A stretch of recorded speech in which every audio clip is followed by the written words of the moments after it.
Durante 6 meses, eu alimentei o morador de rua Geraldo com marmitas do restaurante onde eu trabalhava. Até que certo dia, ele segurou minha mão e disse olhando nos meus olhos: "Amanhã, não seja a primeira pessoa a chegar no restaurante. Se atrase um pouco. Deixe que outra pessoa abra. É questão de vida ou morte. Confia em mim. Depois de amanhã, eu explico tudo. Mas antes de eu continuar, comenta aqui de onde você está ouvindo a minha história. Quero muito saber até onde ela está chegando. Meu nome é Carmen. Tenho 57 anos. E essa é a história de como um prato de comida salvou minha vida." O despertador nem tinha tocado ainda quando eu abri os olhos. 4:30 da manhã. Meu corpo já sabia. 8 anos acordando no mesmo horário, o relógio interno não falhava mais. Fiquei parada alguns segundos, olhando para o teto escuro do quarto, sentindo o frio da madrugada mineira entrar pelas frestas da janela. Levantei devagar, os pés descalços tocando o piso gelado. Estremeci. Peguei o chinelo debaixo da cama e fui até a porta do quarto do Lucas. Entreabri só um pouco, o suficiente para ver meu neto dormindo. 15 anos, mas quando dormia, ainda parecia aquele menino de 11 que eu peguei para criar. Abraçado ao travesseiro, a respiração tranquila, o rosto relaxado. No criado mudo, a foto da mãe dele. Soraya, minha filha. Desviei o olhar rápido. Mesmo depois de 4 anos, ainda doía olhar para aquele rosto. O sorriso congelado, os olhos brilhantes. A filha que eu perdi. Fechei a porta sem fazer barulho e fui para a cozinha. O cheiro de café velho ainda pairava no ar, resto do dia anterior. Acendi a luz fraca, enchi a chaleira, coloquei no fogo. Enquanto a água esquentava, fiquei olhando pela janela. O céu ainda escuro, as estrelas sumindo devagar. A chaleira apitou, me trazendo de volta. Preparei o café, cortei 2 fatias de pão, passei manteiga, deixei no prato em cima da mesa. Peguei um pedaço de papel e escrevi com minha letra redonda: "Tem ovo cozido na geladeira. Te amo, vó." Dobrei o bilhete, coloquei do lado do prato. Todo dia a mesma coisa. Era meu jeito de dizer que eu estava ali, mesmo quando não estava. Fui me arrumar. Calça jeans surrada, blusa de manga comprida por baixo da camiseta, o avental florido dobrado dentro da bolsa. Amarrei o cabelo grisalho num coque firme, olhei no espelho rachado do banheiro. 57 anos. Parecia mais. As olheiras fundas, as rugas ao redor da boca, as mãos ásperas de quem passou a vida trabalhando. Mas meus olhos ainda tinham vida. Cansados, sim. Tristes às vezes, mas vivos. Saí de casa às 5 em ponto. A estrada de terra estava úmida de sereno. A madrugada ainda escura, só as estrelas lá em cima e o som dos grilos ao redor. Eu caminhava rápido, os passos firmes, a bolsa cruzada no peito. 15 minutos até a BR-116. Conhecia cada pedra, cada buraco, cada curva daquele caminho. A neblina cobria o vale como um cobertor branco. Ao longe, o mugido de uma vaca. Mais perto, o barulho de um caminhão cortando a escuridão, os faróis amarelos rasgando a névoa. Enquanto andava, fazia as contas na cabeça. Aluguel, R$ 600, atrasado 2 meses. Luz, 120, já veio o aviso de corte. Remédio de pressão, 85. Material escolar do Lucas, ainda faltava o caderno de desenho. E a inscrição do Senai abria mês que vem, era o sonho do menino. Se eu conseguir mais 6 meses, pensei, ajeitando a bolsa no ombro, depois a gente vê. Era sempre assim, um dia de cada vez, uma conta de cada vez. Às 5:15, cheguei ao restaurante Sabor da Serra. O lugar ficava num antigo posto de gasolina desativado, reformado há 15 anos pelo seu Nivaldo. Tinha uma bomba velha ainda plantada na frente, enferrujada, que ninguém nunca tirou. O prédio era simples, paredes brancas encardidas, telhado de amianto, uma varanda com bancos de madeira onde os caminhoneiros fumavam depois do almoço. Tirei a chave do bolso e abri a porta dos fundos. Sempre era a primeira a chegar.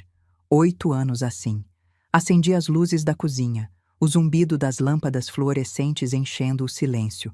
Liguei o fogão industrial, coloquei água para ferver, comecei a separar os ingredientes. Arroz, feijão tropeiro, carne de panela, frango ao molho. A mesma comida de sempre, o mesmo cheiro de sempre, Os mesmos movimentos de sempre. 8 anos da minha vida naquela cozinha. Enquanto refogava a cebola, comecei a cantarolar baixinho. Uma música antiga, dessas que minha mãe cantava quando lavava roupa no tanque. Eu nem lembrava a letra direito, só a melodia. Mas era a única hora do dia em que me sentia em paz. Sozinha na cozinha, antes de todo mundo chegar, com o cheiro de comida caseira tomando conta do lugar. O salão do restaurante tinha 8 mesas com toalhas xadrez vermelhas, um balcão de vidro com salgados e uma TV antiga sempre ligada na Globo. Na parede, um calendário com foto de santo e um quadro com versículo bíblico. O Senhor é meu pastor, nada me faltará. Eu olhava para esse quadro todo dia. Todo dia pensava a mesma coisa. Será? Às 7 horas, ouvi o barulho da Hilux preta estacionando. Meu estômago apertou. Conhecia aquele som. Nivaldo entrou sem cumprimentar. Barriga grande esticando a camisa social, relógio dourado no pulso, bafo de cigarro. Ele andou até a cozinha, parou na porta, ficou me olhando trabalhar. Esse feijão tá com cheiro estranho. Continuei mexendo a panela. Bom dia, seu Nivaldo. Cliente reclamou ontem. Disse que o feijão estava azedo. Me virei, encarando ele. Ninguém reclamou, seu Nivaldo. Eu estava aqui o dia inteiro. Nivaldo deu um passo para frente. O corpo grande dele ocupando o espaço da porta, bloqueando a luz. Tá me chamando de mentiroso? Engoli seco. Não, senhor. Vou verificar. Ele ficou parado mais alguns segundos, os olhos pequenos fixos em mim. Depois foi até o caixa, abriu a gaveta, contou o dinheiro devagar. Cada nota, cada moeda. Como se estivesse procurando algo errado. Fechou a gaveta com força e saiu sem falar mais nada. Soltei o ar que estava segurando, as mãos tremendo um pouco. Era sempre assim. Todo dia alguma coisa. 8 anos engolindo o sapo daquele homem. Mas o que eu ia fazer? Largar o emprego? Com neto para criar, conta para pagar? Funcionária velha não escolhe patrão. Meia hora depois, Valdete chegou. E aí, Carmen? O chefe já veio azucrinar? Valdete tinha 52 anos, cabelo pintado de loiro, batom vermelho mesmo às 7 da manhã. Trabalhava ali há 3 anos como garçonete. Fofoqueira, falava pelos cotovelos, mas tinha o coração no lugar certo. Como sempre, respondi. Ela guardou a bolsa no armário e amarrou o avental. Olhou para o canto da cozinha, onde uma câmera pequena piscava uma luz vermelha. Esse homem é doente, ela murmurou. Vive olhando essas câmeras, acha que todo mundo quer roubar ele. Até no banheiro ele queria botar. E o delegado Ventura da polícia daqui, amigão dele, almoça aqui toda semana de graça, fecha os olhos para tudo. Depois se aproximou de mim, baixando a voz. O Geraldo tá lá atrás de novo, coitado com esse frio que fez de madrugada. Olhei pela janela da cozinha. Lá fora, sentado num caixote de madeira encostado no muro, a silhueta de um homem esperando. Geraldo. Eu conhecia Geraldo há 6 meses. A primeira vez que vi ele foi numa manhã de junho. Eu estava jogando o lixo nos fundos do restaurante quando percebi um vulto mexendo nas sacolas. Levei um susto. Apertei a sacola contra o peito. Quem tá aí? O vulto parou. Depois, devagar, se levantou. Era um homem. Alto, magro, barba por fazer, roupas surradas. Devia ter uns 60 anos. Mas era difícil dizer. A vida na rua envelhece as pessoas de um jeito cruel. Ele não disse nada. Só ficou me olhando com aqueles olhos fundos, cansados. Olhos de quem já viu demais. Meu primeiro instinto foi correr, chamar alguém. Mas tinha algo naquele homem. Algo que me fez ficar. O senhor tá com fome? Ele não respondeu. Só fez um gesto pequeno com a cabeça. Quase imperceptível. Voltei para a cozinha. Peguei uma marmita que tinha sobrado do almoço, arroz, feijão, carne de panela, e levei até ele. Toma, ainda tá quente. O homem olhou para a marmita, olhou para mim. Por quê? A voz era rouca, áspera, como se não usasse há muito tempo. Por que o quê? Por que tá me dando comida? Dei de ombros. Porque o senhor tá com fome, e eu tenho comida, não precisa de mais motivo. Ele ficou me olhando por um longo momento. Depois pegou a marmita e começou a comer. Devagar no início, como se estivesse testando. Depois mais rápido, com uma fome que doía de ver. Quando terminou, devolveu a marmita vazia. Obrigado. De nada. Qual seu nome? Geraldo. Eu sou Carmen. Trabalho aqui na cozinha. Fiz uma pausa. Se o senhor quiser, pode vir amanhã. Sempre sobra comida. Ele não respondeu. Só acenou com a cabeça, virou as costas e sumiu na neblina da manhã. Mas no dia seguinte, ele estava lá. E no outro. E no outro. E assim começou o nosso ritual. Todo dia, no fim do expediente, eu separava uma marmita e levava para os fundos. Às vezes a gente conversava um pouco. Às vezes ficava em silêncio. Mas ele sempre estava lá, esperando. Nivaldo proibia dar comida para qualquer um. Isso é prejuízo, ele dizia. Tudo tem que ser contabilizado. Uma vez ele me viu saindo com uma marmita e fez um escândalo. Mas eu continuei. Escondido, com cuidado, mas continuei. Valdete sabia, fingia que não via. Uma vez me perguntou por quê. Porque alguém precisa fazer, respondi. Com o tempo, fui sabendo um pouco sobre Geraldo, que tinha sido militar, sargento do exército, que tinha perdido a família, que a vida tinha desmoronado. Eu não perguntava detalhes, cada um tem suas dores. Naquela manhã, como em todas as outras, peguei uma marmita e fui até os fundos. Geraldo estava no mesmo lugar de sempre, sentado no caixote, olhando para o nada.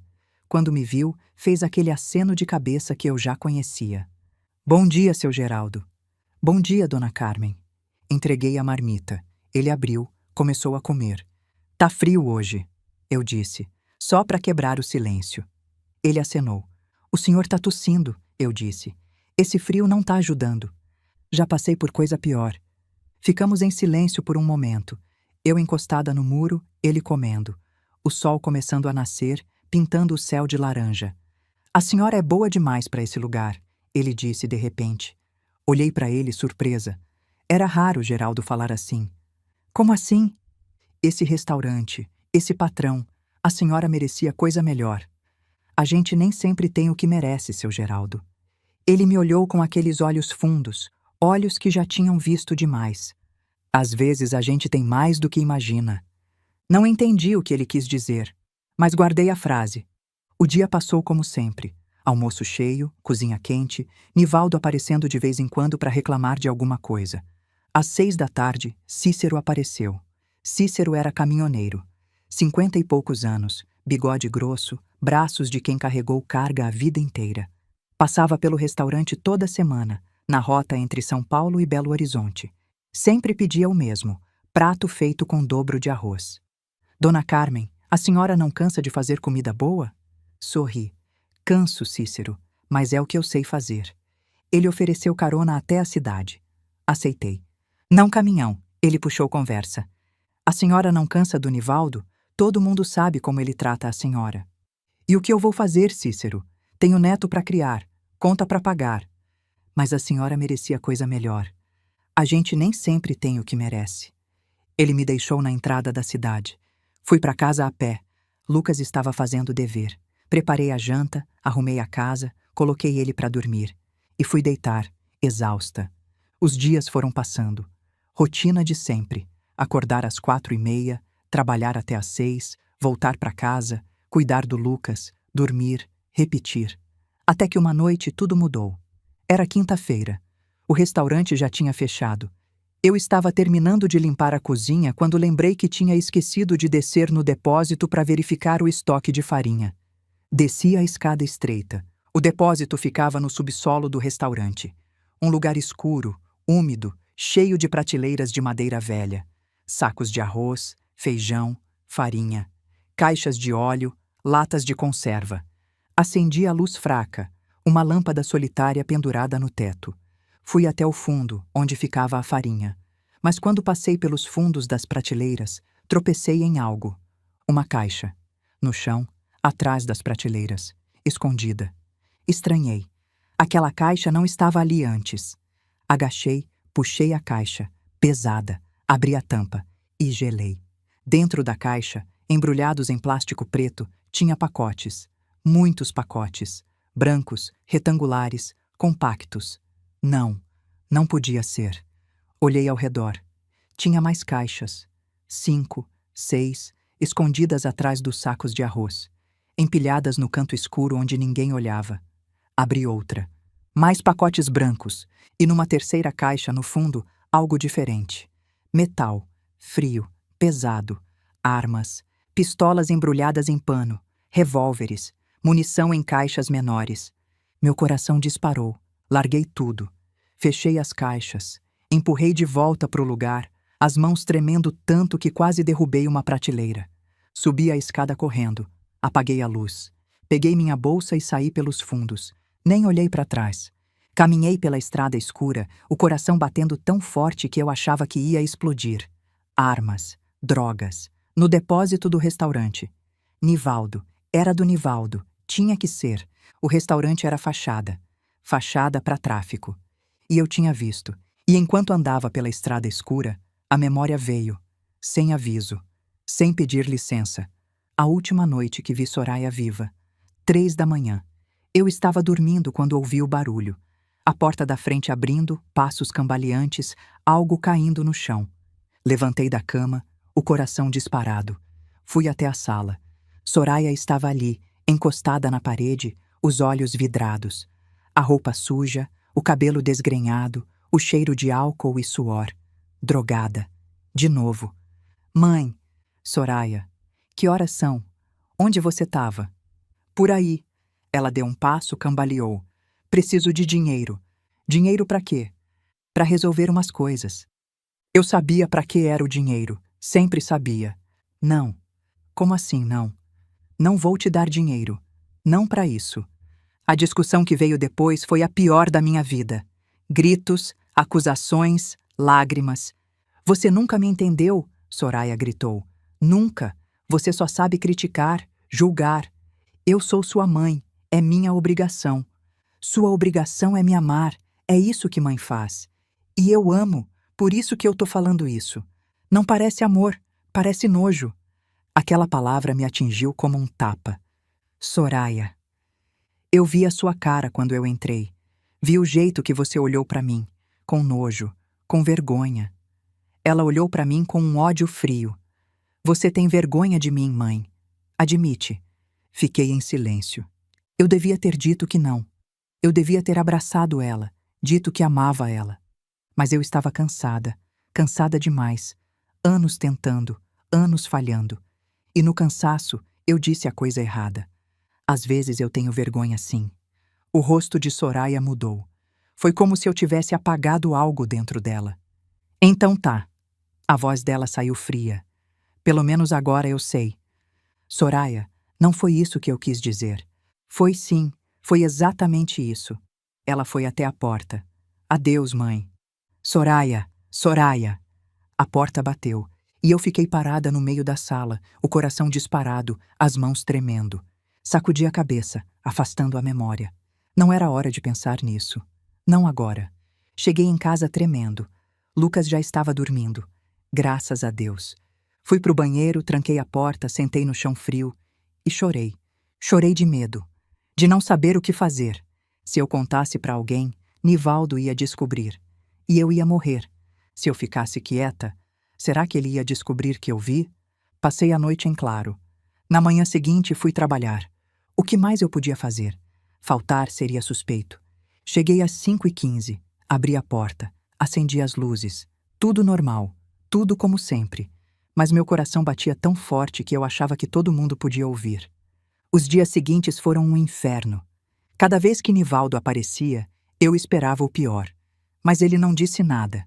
Não olhou diferente. Talvez não soubesse. Talvez eu tivesse escapado. 3 dias se passaram. Nada aconteceu. Comecei a relaxar. Até a 4ª noite. Eu estava saindo do restaurante, já era quase 7. Fui até os fundos para dar a marmita pro Geraldo, como sempre. Mas quando cheguei, Geraldo não estava no lugar de sempre. Ele estava mais afastado, escondido atrás do muro, na sombra. Seu Geraldo? Ele fez sinal para eu me aproximar. Sinal de silêncio. Fui até ele, o coração apertando. Que foi? Geraldo olhou ao redor, como se verificasse que estávamos sozinhos. Depois segurou minha mão. Firme. Dona Carmen, escuta bem o que eu vou falar. Os olhos dele estavam diferentes, sérios, assustados. Que foi, seu Geraldo? Tá me assustando. Ontem à noite, eu ouvi uma conversa, aqui mesmo, nos fundos do restaurante. O Nivaldo e mais 2 homens, um careca grandão e outro de terno, com cicatriz no queixo. Meu sangue gelou. O que eles falaram? Falaram da senhora. De mim? A senhora desceu no depósito, né? Uns dias atrás. Viu alguma coisa? Não respondi, mas meu silêncio foi resposta suficiente.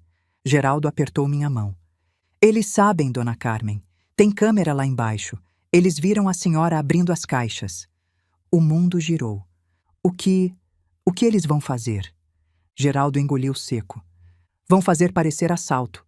Amanhã de madrugada, quando a senhora chegar sozinha para abrir o restaurante. 2 homens vão entrar antes e se esconder lá dentro, no escuro. Amanhã? Amanhã? Minhas pernas fraquejaram. Geraldo me segurou. Calma, dona Carmen. Calma. Eu não vou deixar isso acontecer. Como? Como o senhor vai impedir? Ele olhou nos meus olhos, firme. A senhora confia em mim? Olhei para ele. Para o homem que eu alimentei durante 6 meses. Para o morador de rua que estava arriscando a vida para me avisar. Confio. Então faz exatamente o que eu vou falar. Ele respirou fundo. Amanhã, não seja a primeira pessoa a chegar no restaurante. Se atrase um pouco. Deixe que outra pessoa abra. É questão de vida ou morte. Confia em mim. Depois de amanhã eu explico tudo. Mas eu sempre abro, todo dia há 8 anos. Amanhã não. Inventa uma desculpa. Diz que passou mal, qualquer coisa. Mas não seja a primeira a chegar. Fiquei em silêncio, processando. O senhor vai fazer o quê? Geraldo desviou o olhar. O que eu tenho que fazer? Por quê? Por que o senhor está arriscando isso por mim? Ele ficou em silêncio por um longo momento. Depois disse baixinho. Porque a senhora foi a primeira pessoa em 3 anos que me tratou como gente. Olhei para ele. Eu perdi tudo, dona Carmen. Minha esposa, minha filha, tudo. Sua filha? Ele acenou com a cabeça, os olhos marejando. Clarinha, 17 anos, atropelamento, motorista bêbado que fugiu do local. Senti um aperto no peito. Quando recebi a notícia, eu estava no quartel. Me chamaram na sala do comandante. Disseram que minha filha não resistiu. Ele fez uma pausa. Respirou fundo. Eu fui para o hospital. Me levaram para o necrotério. Clarinha estava deitada numa maca de metal, coberta com um lençol branco. Puxaram o lençol e eu vi o rosto dela. Minha menina. Minha Clarinha. As lágrimas escorreram pelo rosto dele. Eu caí de joelhos no chão frio daquele necrotério. E gritei. Gritei até a voz sumir. Os enfermeiros tentaram me levantar, mas eu não conseguia. Não conseguia sair do lado dela. Eu segurei a mão dele com força, sem dizer nada. 3 meses depois, minha esposa foi também. Maria. Infarto, disseram os médicos. Mas eu sei a verdade. Foi o coração partido. Seu Geraldo. Eu perdi as 2 em menos de 1 ano. Minha filha e minha esposa. Tudo que eu tinha. Ele olhou para mim. Depois disso, eu travei. Não conseguia mais trabalhar. Não conseguia mais viver. Pedi baixa do exército, vendi tudo que tinha e comecei a andar. Andei de cidade em cidade durante 3 anos, dormindo na rua, esperando morrer. E aí? E aí apareceu a senhora, com um prato de comida quente e um sorriso. E eu pensei, ainda existe gente boa no mundo. Ainda vale a pena viver. As lágrimas escorreram pelo meu rosto também. Se eu não servir para proteger a senhora agora, dona Carmen, não sirvo para nada. A senhora me deu um motivo para continuar. Eu só quero retribuir. Ficamos em silêncio por um momento, mãos dadas no escuro. Vai para casa, dona Carmen, ele disse. Age normal, e amanhã se atrasa. Seu Geraldo. Vai! Fui para casa em estado de choque. Lucas percebeu que algo estava errado. Vó, a senhora tá bem? Tá pálida. Tô, meu filho, só cansada. Ele foi pro quarto. Eu fiquei na sala, no escuro. Não dormi. Passei a noite inteira sentada, olhando pro nada. Eles queriam me matar. Amanhã de madrugada. E enquanto esperava, a memória veio de novo. 3 dias depois da discussão com Soraya, o telefone tocou. 3 da manhã. Dona Carmen, é da polícia. A senhora é mãe de Soraya Souza? Sou. A senhora precisa vir até aqui, prédio da Rua das Flores, número 42. Aconteceu alguma coisa? Silêncio na linha. É melhor a senhora vir. Corri pela rua escura, de camisola, descalça. Corri até o prédio velho onde Soraya morava. Subi os 3 andares. A porta do apartamento estava aberta. E lá estava ela, deitada no chão frio, a pele cinzenta, os lábios roxos, a seringa ainda no braço, os olhos abertos, olhando para o nada. Vazios, vazios de tudo. E ao lado dela, ajoelhado, segurando a mão fria da mãe, estava Lucas. 11 anos, de pijama, tinha ido visitar a mãe escondido de mim. Vó, ele disse, a voz quebrada, a mamãe não acorda. Eu caí de joelhos do lado dele, abracei ele, abracei o corpo da minha filha e gritei até a voz sumir. Soraya morreu achando que a mãe tinha vergonha dela. Morreu achando que não era amada. E eu carreguei essa culpa desde então. Na sala escura, eu chorei de novo. Chorei pela filha que perdi, pelo neto que quase ficou órfão de tudo. E pensei em desistir. O pensamento veio sem aviso. E ficou. E se eu simplesmente não acordasse amanhã? Fiquei parada no escuro, olhando para o nada. Mas então ouvi a voz da minha mãe, lá do fundo da memória. Uma manhã de domingo, muitos anos atrás. Eu tinha uns 20 anos, estava chorando por causa de um homem que tinha me abandonado. Minha mãe sentou do meu lado, pegou minha mão. Minha filha, enquanto a gente respira, a gente luta. Desistir é pros mortos. Olhei para a porta do quarto do Lucas. Meu neto, 15 anos, a vida inteira pela frente. Se eu morresse, ele ficava sozinho. Não podia desistir. Não podia abandonar ele como tinha abandonado Soraya. Tinha que lutar. Às 4 da manhã, olhei pela janela. Vi uma sombra se movendo na rua, indo em direção à cidade. Geraldo. Ele estava indo fazer a parte dele do plano. Às 4h30, o despertador tocou. Olhei para o teto, o coração batendo forte. Levantei, fui até a cozinha, preparei o café do Lucas, deixei o bilhete de sempre. Mas não saí às 5. Fiquei sentada na sala, no escuro, olhando o relógio. 5h15, hora que eu sempre chegava no restaurante. 5h30, 5h45. Às 6 horas peguei o telefone e liguei para o restaurante. Chamou. Ninguém atendeu. Estranho. Nivaldo sempre chegava às 7, mas a essa hora já devia ter alguém lá. Os executores, talvez. Esperando. Tentei de novo. Chamou 10 vezes. Nada. Desliguei. As mãos tremendo. O que estava acontecendo? Por que ninguém atendia? Fiquei esperando, sem saber o que esperar. Às 6h30 não aguentei mais.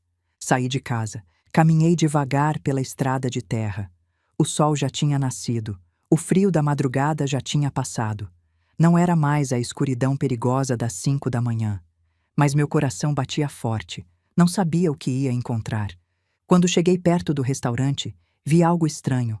Carros. Muitos carros. Estacionados na frente e dos lados, bloqueando a estrada. Não eram carros comuns. Eram viaturas. Pretas, sem identificação.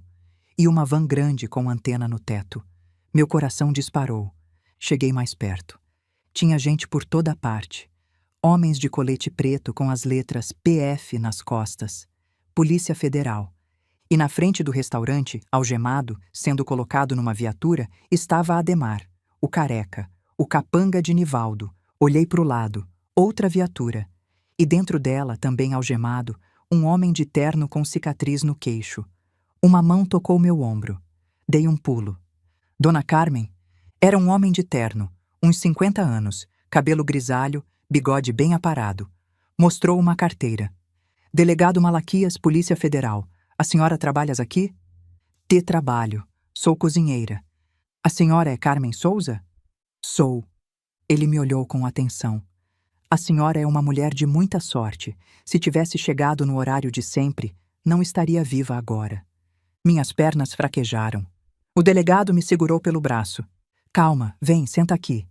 Me levou até uma viatura. Me fez sentar. Respira fundo. Respirei. As mãos tremendo. O que aconteceu? Tinha 2 homens armados esperando dentro do restaurante. Na cozinha, no escuro. Iam executar a primeira pessoa que entrasse. O mundo girou. Como vocês souberam? Denúncia anônima. Ligação de madrugada, por volta das 4 horas. Um homem deu todos os detalhes: local, horário, nomes dos envolvidos, o que ia acontecer. Geraldo. A gente já investigava esse grupo há 8 meses. Só faltava o flagrante. A denúncia veio na hora certa. Já tínhamos os mandados prontos no plantão. Montamos a operação em 2 horas. Chegamos antes dos criminosos se posicionarem. Quando entraram no restaurante com as armas, prendemos em flagrante. E o Nivaldo? Preso. Outra equipe foi na casa dele às 5 da manhã. O delegado deu um sorriso pequeno. Abriu a porta de cueca, achando que era outra coisa. Foi levado assim mesmo, na frente de todos os vizinhos. Apesar de tudo, quase ri. Nivaldo, preso, de cueca, na frente de todo mundo. E tem mais, o delegado continuou. No depósito do restaurante, encontramos 47 armas e 20 quilos de cocaína. Esse lugar era a base de uma das maiores quadrilhas de tráfico do interior de Minas. E o delegado Ventura, da polícia daqui? Malaquias franziu a testa. A denúncia mencionou que ele era comprado. Encontramos R$200 mil em dinheiro vivo escondido na casa dele. Foi preso junto com os outros. E o coronel? O homem de cicatriz? Coronel Vieira, dono de uma fazenda na região. Era o chefe de toda a operação. Tráfico de armas para milícias do Rio de Janeiro. Usava o restaurante como ponto de distribuição. O delegado balançou a cabeça. Essa quadrilha operava há 5 anos. A senhora, sem querer, ajudou a desmantelar uma das maiores redes de tráfico de armas do Sudeste. Fiquei em silêncio, processando. Nivaldo preso, os capangas presos, Ventura preso, o coronel preso. Acabou. O delegado me levou até uma viatura para prestar depoimento preliminar. No caminho, passei pela porta do restaurante. Lá dentro, agentes da PF tiravam fotos, recolhiam evidências. Vi as caixas que eu tinha encontrado no depósito sendo carregadas para uma van. 47 armas, 20 quilos de cocaína. Tudo aquilo estava debaixo dos meus pés durante meses.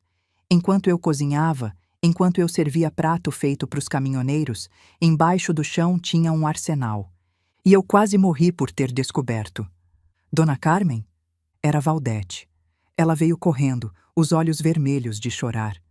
Carmen, graças a Deus você tá bem. Eu cheguei e tinha polícia por tudo. Achei que tinha acontecido alguma coisa com você. Quase aconteceu, Valdete. Contei para ela o que tinha se passado. Os olhos dela foram arregalando cada vez mais. Meu Deus, Carmen, meu Deus. Ela me abraçou. Eu trabalhei aqui 3 anos e nunca desconfiei de nada.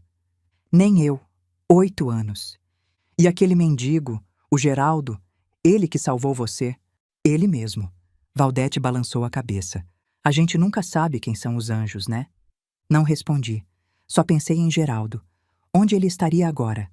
Dona Carmen, a senhora vai precisar depor, contar tudo o que sabe, e como vítima de tentativa de homicídio, tem direito à proteção e indenização do Estado. Delegado, eu preciso achar uma pessoa. Quem? O homem que fez a denúncia. Eu sei quem é. Procurei Geraldo no lugar de sempre. Atrás do restaurante, no caixote. Não estava lá. Procurei no galpão abandonado onde ele dormia. Também não. Andei pelo bairro, perguntei para os moradores. Ninguém tinha visto. Geraldo tinha sumido. Voltei para casa arrasada. Ele tinha me salvado e desaparecido, sem esperar agradecimento. Os dias seguintes foram um pesadelo diferente. A história saiu no jornal local primeiro. Cozinheira escapa de execução graças à denúncia anônima. Restaurante era fachada para tráfico. E os boatos começaram. No mercadinho da esquina, onde eu comprava há 10 anos, Dona Zélia me olhou diferente. Oi, Dona Zélia, me vê 1 quilo de arroz. Ela ficou parada atrás do balcão. Não se mexeu. Dona Zélia? Carmen, eu acho melhor você comprar em outro lugar. Como assim? Não quero confusão aqui. Você entende, né? Eu não entendi. Não entendi nada. Dona Zélia, eu sou vítima. Eles iam me matar. É o que você diz. Ela cruzou os braços. Mais 8 anos trabalhando lá e nunca viu nada? Difícil de acreditar. Saí do mercado com as mãos vazias e o coração despedaçado. E foi só o começo. Domingo, na missa, Dona Aparecida mudou de banco quando me viu sentar. O padre Antônio apertou minha mão rápido demais no fim e já olhou para a pessoa seguinte. 20 anos frequentando aquela igreja. E agora eu era uma estranha. Na terça, no ponto de ônibus, uma mãe puxou a filha pequena pelo braço quando a menina disse "Oi, tia" para mim. Me olhou com nojo. Levou a criança para o outro lado do ponto. Eu fiquei parada, fingindo que olhava o celular. Mas as lágrimas desceram sozinhas. Na quinta de manhã, quando abri a porta para pegar o leite, tinha um papel dobrado no chão. Achei que era propaganda. Abri. Traficante tem que morrer. Vai embora daqui. Letra de forma. Caneta vermelha. As letras grandes, cheias de ódio. Minhas mãos tremeram tanto que o papel caiu. Olhei para a rua. Vazia. 6 da manhã, todo mundo dormindo. Quem tinha deixado aquilo? Um vizinho? Alguém que eu conhecia, que cumprimentava na rua? Peguei o papel do chão, entrei, tranquei a porta. Tranquei 2 vezes. Sentei na cozinha e fiquei olhando para aquelas palavras. Traficante tem que morrer. Eu quase tinha morrido mesmo. Nivaldo ia me matar. Mas não era isso que eles queriam dizer. Eles queriam que eu morresse. Eles achavam que eu merecia morrer. Rasguei o papel em pedacinhos, joguei no lixo. Não contei pro Lucas. Os boatos se espalharam como fogo em palha seca. Ela sabia de tudo. 8 anos lá dentro, é claro que sabia. Deve ter recebido dinheiro para ficar quieta. E agora se faz de vítima para não ir presa. Coitado do neto dela. Vai crescer com uma avó bandida. Valdete me ligou na quarta-feira. Carmen, eu preciso te contar uma coisa. O quê? Estão falando de você, no grupo de WhatsApp do bairro. Meu estômago apertou. Falando o quê? Silêncio na linha. Valdete? Estão dizendo que você sabia de tudo, que você recebia dinheiro para ficar quieta, que você entregou o Nivaldo para não ir presa junto. Mas isso é mentira. Eu sei, Carmen, eu sei. Mas o pessoal não quer saber de verdade, quer saber de fofoca. Quem está espalhando isso? Todo mundo. A dona Zélia começou, mas agora é geral. Até gente que nunca te viu está compartilhando. Desliguei o telefone. Sentei na cadeira da cozinha e fiquei olhando pro nada. Era só o começo. Lucas chegou da escola com o olho roxo, o lábio cortado e a camisa rasgada. Meu Deus, Lucas, o que aconteceu? Ele não quis falar. Foi pro quarto, bateu a porta, fui atrás dele. Lucas, me conta, quem fez isso? Ele estava sentado na cama, olhando pro chão. A mochila jogada no canto, cadernos espalhados pelo quarto. Foram 3, vó. O Rodrigo e mais 2. 3? 3 contra 1? Eles me cercaram no banheiro. Disseram que minha avó é traficante, que minha mãe era drogada, que eu sou lixo igual vocês. A última frase me atingiu como um soco no estômago. Lixo igual vocês. E você? Eu disse que era mentira. Aí o Rodrigo me deu um soco. Quando eu caí, os outros 2 chutaram. Fechei os olhos, respirei fundo. Tentei não chorar na frente dele. Meu neto, 15 anos, apanhando no banheiro da escola por minha causa. Vó, eu não quero voltar para a escola. Lucas, todo mundo olha para mim diferente. Os professores, os alunos, até o Marcos, que era meu melhor amigo, fingiu que não me conhecia hoje. Passou por mim no corredor e olhou para o outro lado. Sentei do lado dele. Abracei ele. Me desculpa, meu filho. Não é culpa da senhora, vó. É sim. É culpa minha você estar passando por isso. A senhora não fez nada de errado. Eu sei, mas você tá pagando mesmo assim. Ficamos em silêncio, abraçados. Vó, a senhora jura que não sabia? Do tráfico, das armas? A pergunta doeu mais que tudo. Meu próprio neto precisava perguntar. Juro, Lucas, pela memória da sua mãe, eu não sabia de nada. Ele me olhou por um longo momento, procurando mentira nos meus olhos. Eu acredito na senhora. Obrigada, meu filho. Mas ninguém mais acredita. Aquela semana foi a pior da minha vida. Pior que quando Soraya morreu. Porque quando Soraya morreu, pelo menos as pessoas tiveram pena de mim. Vieram me abraçar, me consolar. Agora elas me odiavam. Eu ia no mercado do outro lado da cidade para comprar comida. Saía de casa de madrugada para não cruzar com ninguém. Abaixava a cabeça na rua. Voltei a ser invisível, mas de um jeito diferente. Antes, Eu era invisível porque era pobre. Agora, eu era invisível porque era desprezada. Na sexta-feira à noite, depois que Lucas dormiu, eu fui pro banheiro. Tranquei a porta. Sentei no chão frio e comecei a chorar. Chorei até não ter mais lágrimas, até o corpo doer, até a garganta arranhar. E então um pensamento veio.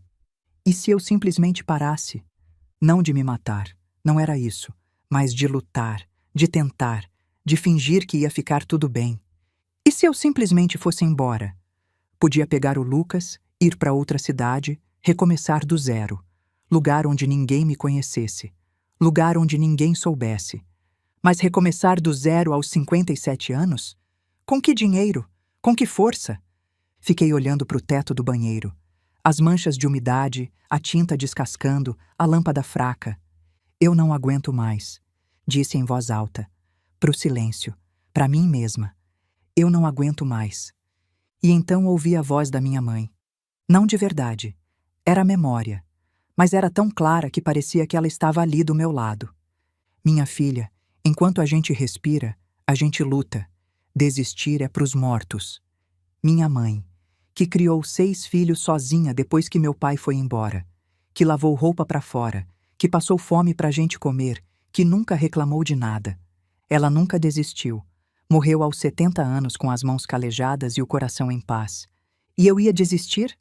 Abri os olhos. Não, disse em voz alta. Não vou desistir. Levantei do chão. Lavei o rosto. Olhei no espelho. A mulher que me olhava de volta estava cansada, derrotada, sozinha. Mas ainda estava de pé. E enquanto estivesse de pé, ia continuar lutando. Cícero, o caminhoneiro, foi o único que apareceu. Bateu na minha porta no sábado de manhã. Dona Carmen? Abri uma fresta desconfiada. Depois do bilhete, eu tinha medo de tudo. Cícero? Posso entrar? Deixei ele entrar. Ele ficou parado no meio da sala, olhando ao redor. A casa simples, os móveis velhos, a foto de Soraya na estante. Dona Carmen, eu soube o que está acontecendo. As fofocas, o pessoal te tratando mal. Não respondi. Eu vim dizer que eu acredito na senhora. Meus olhos se encheram de lágrimas. Por quê? Como assim, por quê? Por que você acredita? Todo mundo acha que eu sabia. Cícero balançou a cabeça. Dona Carmen, eu passo naquele restaurante toda semana há 5 anos. Eu vi como o Nivaldo tratava a senhora. Vi como a senhora trabalhava. Vi como a senhora levava comida para o Geraldo escondido, arriscando o emprego. Ele deu um passo na minha direção. Uma pessoa que divide comida com um morador de rua não é traficante. Uma pessoa que acorda às 4 da manhã para cozinhar para os outros não é criminosa. As lágrimas escorreram. O povo dessa cidade é burro, Dona Carmen. Acredita em qualquer fofoca de WhatsApp. Mas eu não sou burro. E a senhora eu conheço. Ele me deu um abraço. Cícero era grandão. Braços de quem carregou carga a vida inteira. O abraço dele era firme, seguro. Vai passar, Dona Carmen. A verdade sempre aparece. Você acha? Tenho certeza. E quando aparecer, esse povo vai engolir a língua. E a senhora vai estar lá para ver. E ele estava certo. 2 semanas depois, o delegado Malaquias me chamou na delegacia. Dona Carmen, tenho uma notícia importante. Sentei na frente dele, o coração apertado. Será que iam me prender também? O inquérito foi concluído. A senhora foi oficialmente reconhecida como vítima do esquema, não como participante.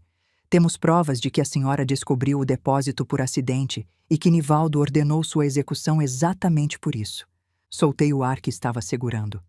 Além disso, encontramos gravações de câmera mostrando a senhora descobrindo as caixas pela primeira vez. Sua expressão de choque é prova suficiente de que a senhora não sabia de nada.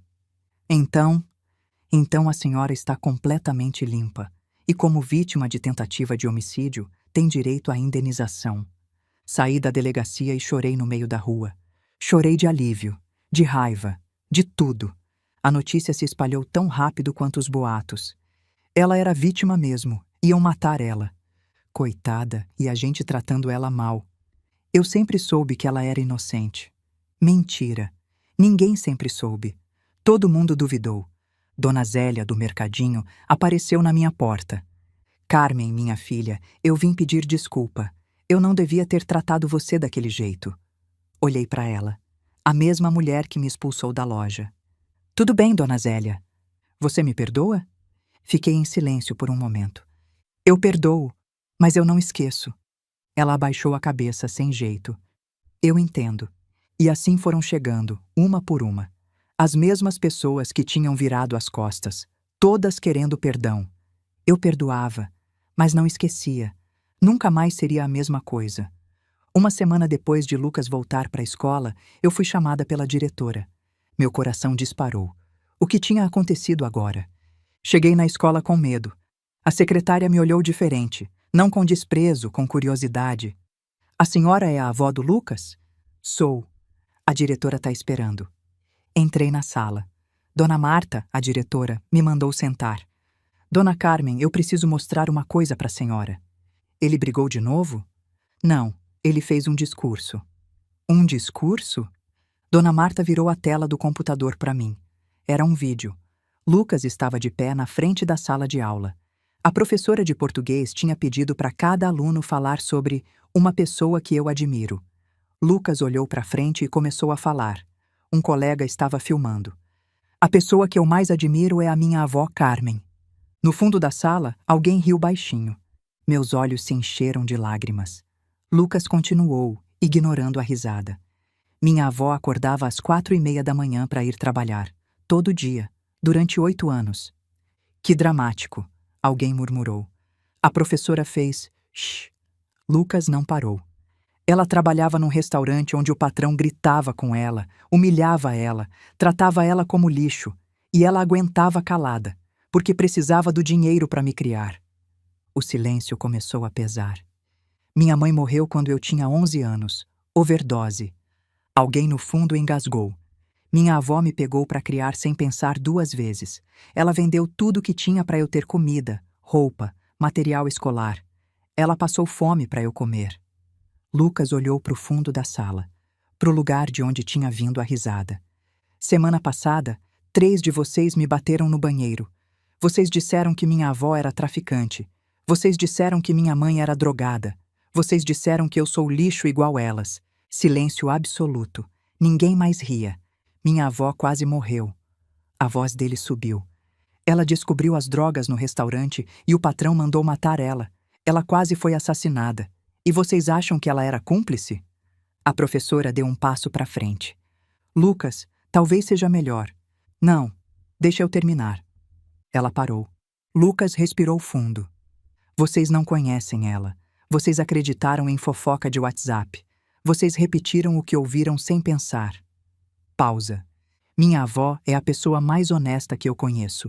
Ela dava comida para morador de rua escondido, arriscando o emprego. Ela ajudava todo mundo que pedia, mesmo sem ter nada. Ela nunca reclamou da vida, nunca pediu nada em troca.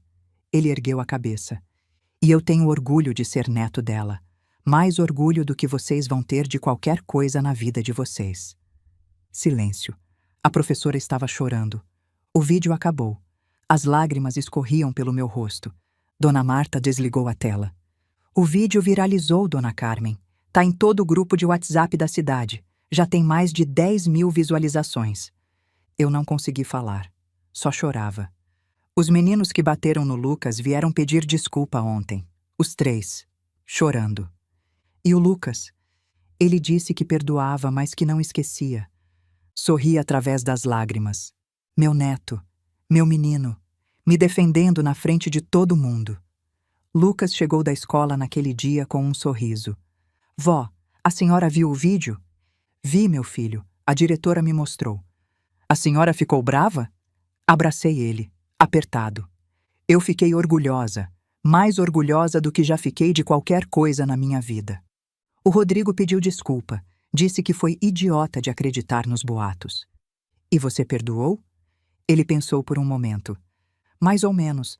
A senhora sempre diz que a gente tem que perdoar, mas eu não esqueci o soco, e não vou esquecer. Sorri. Meu neto estava aprendendo. Perdoar não significa fingir que não aconteceu. O delegado Malaquias me chamou de novo na delegacia uma semana depois. Dona Carmen, tenho mais boas notícias. Sentei na frente dele ansiosa. Como vítima de tentativa de homicídio e testemunha-chave do processo, a senhora tem direito à compensação do Estado. R$ 45.000. 45.000. Eu nunca tinha visto tanto dinheiro junto na vida. E tem mais, ele continuou. O advogado de Nivaldo entrou em contato. O patrimônio dele foi bloqueado, mas a família quer propor um acordo para evitar processo cível. Acordo? R$ 50.000. Em troca, a senhora não processa ele na esfera cível. O processo criminal continua normalmente. 50.000. 45. R$ 95.000. Eu fiquei olhando para o delegado, sem conseguir processar. Dona Carmen, a senhora tá bem? Eu não sei o que dizer. Não precisa dizer nada. A senhora passou por um trauma. Merece cada centavo. Saí da delegacia em estado de choque. Com esse dinheiro, eu podia pagar todas as contas atrasadas, comprar os remédios, inscrever Lucas no Senai. E ainda sobraria. Sobraria muito. Mas antes de pensar no futuro, eu tinha que fechar o passado. 3 meses depois da prisão, fui chamada para depor no processo. Era a primeira vez que eu ia ver Nivaldo desde aquela manhã. Cheguei cedo no fórum. Sentei no banco do corredor, esperando me chamarem, o coração batendo forte. E então eu vi. Ele vinha pelo corredor, algemado, entre 2 policiais. Uniforme bege de presidiário. A barriga menor, a barba por fazer, olheiras fundas, os ombros curvados. Não era mais o homem de camisa social e relógio dourado. Não era mais o patrão que gritava e humilhava. Era um preso. Nossos olhos se encontraram.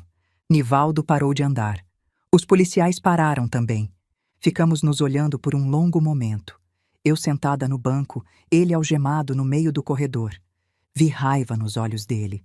Mas vi outra coisa também. Medo. Nivaldo tinha medo de mim. Eu, a cozinheira que ele humilhou por 8 anos. A funcionária velha que ele mandou matar. Agora ele estava preso, e eu estava livre. Levantei do banco. Devagar, sem tirar os olhos dele. Dei um passo na direção dele. Depois outro. Os policiais ficaram alertas, mas não me impediram. Parei a 1 metro de distância. Nivaldo engoliu seco. Carmen, eu... Cala a boca! Minha voz saiu firme. 8 anos, Nivaldo. 8 anos eu cheguei de madrugada, fiz sua comida, engoli sua humilhação calada. E você ia me matar. Ia jogar meu corpo num matagal e continuar sua vida como se nada tivesse acontecido. Ele abriu a boca. Não. Agora quem fala sou eu. Dei um passo para frente. Você lembra o que me disse quando eu pedi aumento? Depois de 5 anos trabalhando para você? Silêncio. Você disse, funcionária velha igual você não escolhe. Não escolhe patrão, não escolhe salário, não escolhe nada. Olhei nos olhos dele. Pois é, seu Nivaldo. Preso velho também não escolhe. Não escolhe cela, não escolhe comida, não escolhe nada. As lágrimas escorreram pelo rosto dele. Carmen, me desculpa, por favor. Eu não te perdoo e não vou gastar minha vida te odiando. Você não vale esse esforço. Dei um passo para trás. Você vai ter 20 anos para pensar no que fez. E eu vou viver. Virei as costas e antes de ir embora, disse por cima do ombro. Funcionária velha, lembra? Pois a funcionária velha tá livre e você tá de algema. Não olhei para trás. Os policiais levaram ele embora. Ouvi ele gritando meu nome pelo corredor. Sentei no banco, as mãos tremendo, o coração batendo forte. Mas eu estava em paz. Tinha dito o que precisava dizer. Uma ideia começou a nascer na minha cabeça. Cheguei em casa, sentei na cozinha, peguei papel e caneta. Comecei a fazer contas. Aluguel de ponto comercial pequeno, uns R$ 1.000 por mês. Equipamento básico de cozinha, uns 10.000. Mesas, cadeiras, mais 5.000. Estoque inicial, 3.000. Documentação, alvará, 2.000. Total, uns 25.000 para começar. Mais reserva. Dava para realizar o sonho que eu tinha desde os 20 anos. Encontrei o lugar perfeito 3 semanas depois. Uma esquina movimentada, perto do terminal de ônibus. Um prédio antigo com ponto comercial no térreo. 50 metros quadrados, com cozinha, banheiro, espaço para 6 mesas. O aluguel era razoável. O dono queria alugar logo. Fechei negócio na hora. Passei o mês seguinte reformando. Pintei as paredes de amarelo claro, cor de sol, cor de alegria. Comprei mesas e cadeiras de segunda mão, reformei uma por uma, lixei, pintei de branco. Lucas ajudou em tudo, carregou peso, pintou parede, limpou o chão. Vó, a gente vai colocar que nome? Pensei por um momento. Sabor de mãe. Sabor de mãe? É o que todo mundo procura, né? O gosto da comida da mãe, o conforto de casa. Lucas sorriu. É perfeito, vó. Mandei fazer a placa. Letras vermelhas num fundo amarelo. Sabor de mãe. Comida caseira. E embaixo, menor, uma frase que eu tinha pensado muito antes de escrever. Aqui não se nega prato a ninguém. Lucas leu a frase e me olhou. Por causa do seu Geraldo, né? Senti os olhos marejarem. É, meu filho, por causa dele. A lanchonete ficou pronta no fim do mês. Lucas e eu ficamos parados na frente olhando. Ficou lindo, vó. Ficou, né? Sorri. Agora só falta uma coisa. O quê? Achar uma pessoa. Eu não tinha desistido de encontrar Geraldo. Durante semanas procurei. Fui nos abrigos da cidade, nos albergues municipais, nas igrejas que davam comida para moradores de rua, nos postos de saúde. Perguntei por um homem alto, magro, 60 anos, barba grisalha, ex-militar, sargento do exército. Ninguém tinha visto. Na terceira semana, voltei no albergue municipal. A assistente social me reconheceu. A senhora de novo? Procurando o tal Geraldo? Ele apareceu? Ela fez uma pausa. Olhou para o lado. Respirou fundo. Dona, eu não queria falar isso, mas... Meu coração gelou. Semana passada acharam um corpo na beira da BR-116. Homem, uns 60 anos, sem documento, morador de rua. O mundo parou. Como assim? Atropelamento, motorista fugiu, o corpo ficou uns dias no IML, ninguém reclamou. Minhas pernas fraquejaram. Sentei na cadeira de plástico, as mãos tremendo. Era ele? Não sei, dona.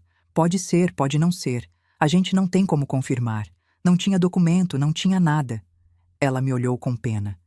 A senhora podia ir no IML e ver se reconhece. Não tive coragem. Não tive coragem de ir lá e ver um corpo numa maca de metal. Descobrir que era Geraldo. Ou descobrir que não era e continuar sem saber. Voltei para casa em estado de choque. Naquela noite, acendi uma vela. Rezei por Geraldo.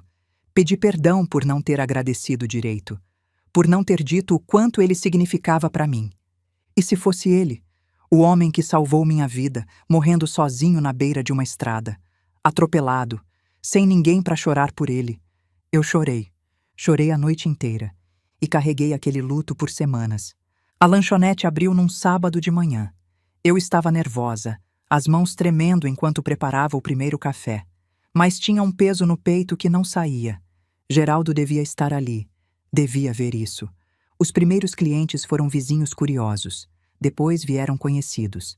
Cícero apareceu no terceiro dia. Dona Carmen, a senhora conseguiu. Consegui, Cícero. Eu disse que a senhora merecia coisa melhor. E olha aí. Ele se tornou cliente fiel. Toda vez que passava pela cidade, parava no Sabor de Mãe. Sempre pedia o mesmo, prato feito com dobro de arroz. A lanchonete foi crescendo devagar.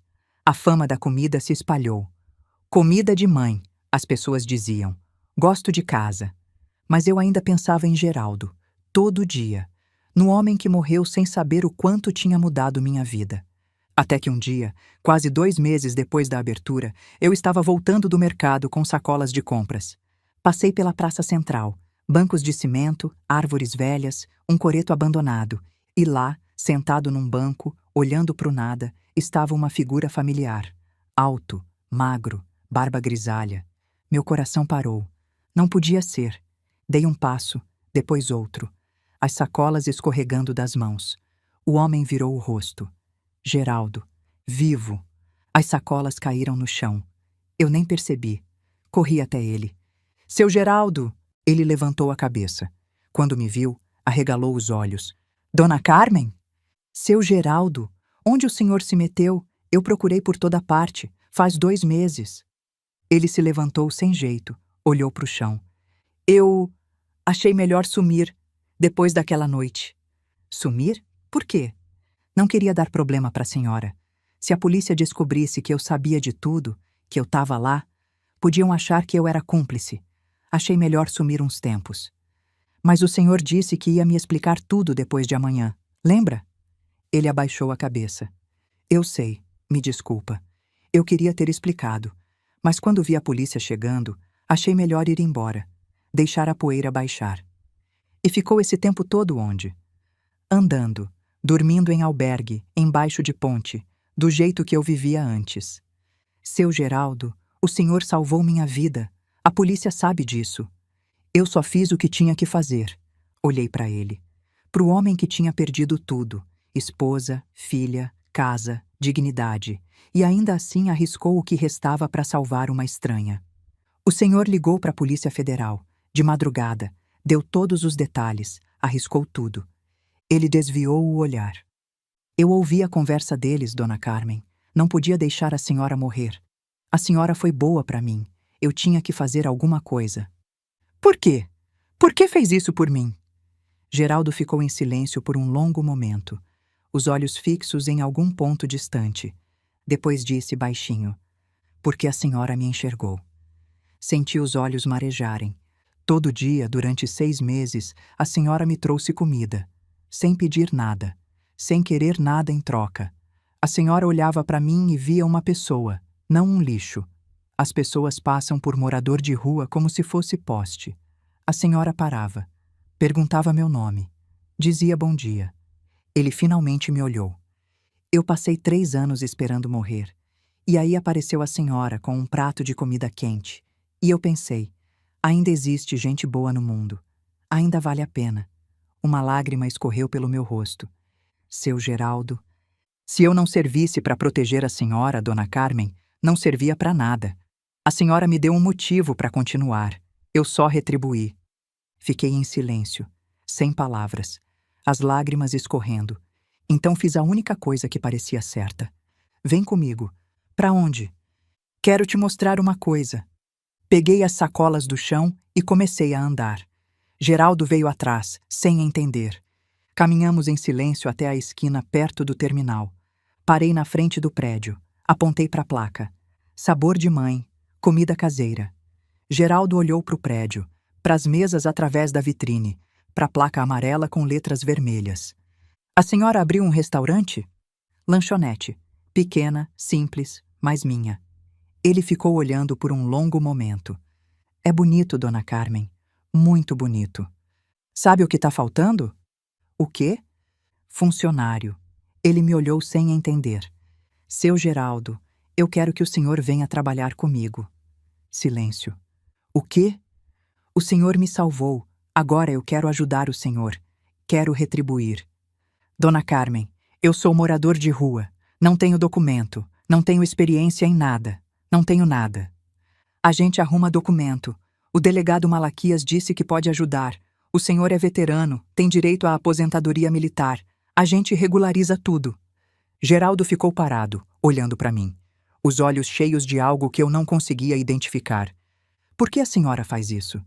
Porque todo mundo merece uma segunda chance, seu Geraldo. Segurei a mão dele. O senhor me deu uma segunda chance na vida. Deixa eu fazer o mesmo pelo senhor. Ele ficou em silêncio por um longo momento, as lágrimas escorrendo pelo rosto enrugado. A senhora é teimosa, Dona Carmen. Sou sim. Sorri.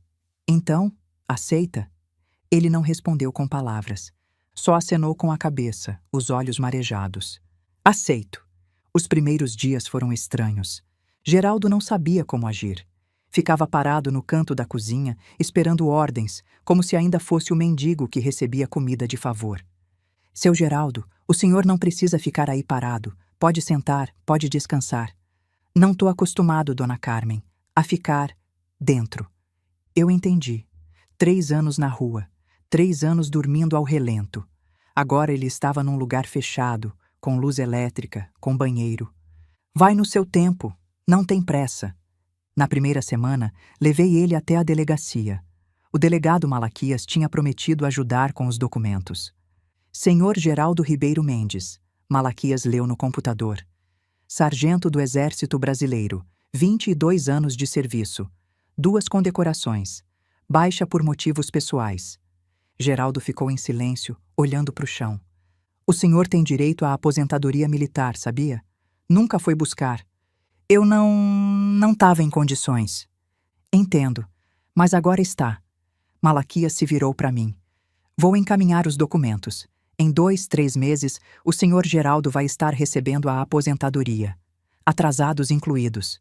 Geraldo ergueu a cabeça surpreso. Eu não sabia. O senhor serviu o país. O país tem obrigação de cuidar do senhor. Saímos da delegacia em silêncio. Na calçada, Geraldo parou. Dona Carmen, eu não sei como agradecer. Não precisa agradecer, seu Geraldo. O senhor mereceu isso a vida inteira. Ele ficou em silêncio por um momento. A senhora sabe o que é mais difícil de viver na rua? O quê? Não é o frio, não é a fome, é a invisibilidade. As pessoas olham através de você, como se você não existisse. Eu peguei a mão dele. O senhor não é invisível, seu Geraldo. Nunca foi. As semanas seguintes foram de adaptação. Geraldo ajudou em tudo na lanchonete. Consertou a pia que vazava, instalou prateleiras, pintou o banheiro. As mãos dele eram firmes, precisas. O senhor é bom nisso, eu disse. Fui da manutenção no quartel, aprendi de tudo. Lucas também ajudava quando voltava da escola. Os dois se deram bem desde o início. Geraldo tratava ele com respeito, e Lucas, que nunca tinha tido uma figura masculina por perto, absorvia cada palavra. Seu Geraldo, o senhor já foi para a guerra de verdade?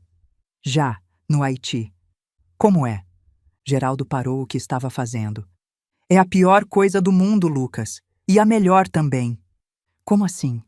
É a pior porque você vê coisas que ninguém deveria ver. Coisas que ficam na sua cabeça para sempre. Mas é a melhor porque você descobre do que você é feito. Descobre que consegue proteger quem precisa de proteção. Lucas ficou em silêncio, pensando. Foi por isso que o senhor ajudou minha avó? Geraldo olhou para mim, depois de volta para o Lucas. Foi por isso sim. 1 mês depois, a lanchonete estava funcionando a todo vapor. Eu estava parada na calçada, olhando para a fachada. A placa amarela e vermelha brilhando no sol. Lucas veio do meu lado esquerdo, Geraldo do direito. Ficou bonito, vó. Ficou lindo, dona Carmen. Eu não disse nada. Só fiquei olhando. 57 anos. Uma vida inteira de trabalho duro, de humilhação. E agora, finalmente, eu tinha algo meu. Na parede, acima do balcão, a placa que eu tinha mandado fazer. Aqui não se nega prato a ninguém. Geraldo leu a frase. Olhou para mim. Eu sorri. É a política da casa. Os meses foram passando. A lanchonete crescia. Devagar, mas firme. A fama da comida se espalhou. Os documentos de Geraldo ficaram prontos em 3 meses. Aposentadoria militar regularizada. Atrasados depositados na conta. Quando ele viu o saldo, quase caiu para trás. Dona Carmen, eu não sei o que fazer com tanto dinheiro. Guarda, seu Geraldo. Arruma um lugar para morar. Compra roupa nova. Vive. Ele alugou um quartinho perto da lanchonete. Simples, mas limpo. Com cama, banheiro, cozinha. Primeira vez em 3 anos que ele tinha um teto. Lucas entrou no Senai. A inscrição abriu em março e eu paguei sem pestanejar. Curso de eletrotécnica, o sonho dele. No primeiro dia, ele saiu de casa todo arrumado, mochila nova nas costas. Vó, e se eu não conseguir acompanhar? Você vai conseguir, meu filho. Você é inteligente. E se os outros forem melhores que eu? Então você aprende com eles. Ninguém nasce sabendo. Ele me abraçou, forte. Obrigado, vó, por tudo. Vai lá, meu filho, faz a avó orgulhosa. E ele fez.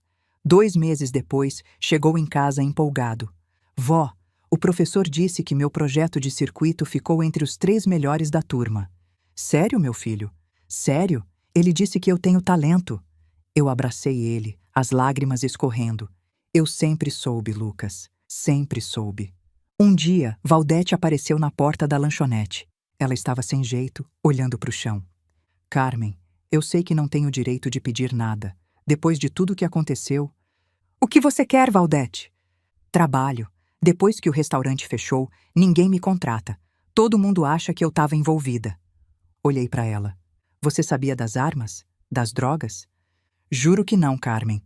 Juro pela minha mãe. Eu só servia a mesa. Fiquei em silêncio por um momento. Começa segunda. Salário mínimo para começar. Valdete começou a chorar. Obrigada, Carmen. Obrigada. E eu não me arrependi. Valdete era trabalhadora, honesta. Com ela me ajudando na cozinha, eu conseguia atender mais gente. A equipe estava formada. Eu na cozinha, Valdete me ajudando, Geraldo no salão. Uma família. 1 ano e meio depois, Lucas se formou no Senai com honras. Na cerimônia de formatura, eu estava na primeira fila. Geraldo do meu lado, Valdete do outro. Quando chamaram o nome dele, Lucas Souza, primeiro lugar em projeto aplicado, eu levantei e bati palma até as mãos doerem. Meu neto, meu menino. Depois da cerimônia, ele veio correndo. Vó, consegui! Conseguiu, meu filho. Abracei ele, apertado. E agora? Eu perguntei. O que você vai fazer?